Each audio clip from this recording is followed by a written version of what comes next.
ಎಲ್ಲ ಕನ್ನಡದ ಮನಸ್ಸುಗಳಿಗೆ ನಮಸ್ಕಾರ.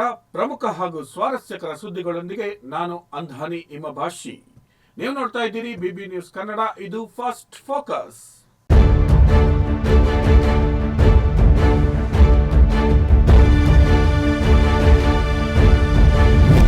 ಮೊದಲಿಗೆ ಫಸ್ಟ್ ಫೋಕಸ್ ಸುದ್ದಿಯ ಮುಖ್ಯಾಂಶಗಳು. ಸಿಎಂ ಬದಲಾವಣೆ, ಡಿಕೆಶಿ ಮತ್ತೊಂದು ಹೊಸ ಘೋಷಣೆ. ಹೆಬ್ಬಾಳ ಮೇಲ್ಸೇತುವೆ ಲೂಪ್ ಸಂಚಾರ, ಟ್ರಾಫಿಕ್ ಕಿರಿಕಿರಿಗೆ ಮುಕ್ತಿ. ನ್ಯಾಯಾಧೀಶರ ಸಹಿಯೇ ನಕಲು, ಕೋಟ್ಯಾಂತರ ಬೆಲೆ ಜಮೀನು ಗುಳುಂ.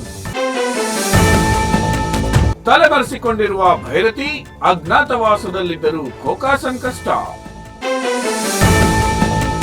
ಸುದೀಪ್ ಯುದ್ಧಕ್ಕೆ ಸಿದ್ಧ ಅಂದಿದ್ದು ಯಾರಿಗೆ, ನಾಟಿದ್ದು ಯಾರಿಗೆ? 15 ತುಂಬಿದ ರಾಗಿಣಿ, ಮಾಧ್ಯಮಗಳ ಮುಂದೆ ಕಣ್ಣೀರು.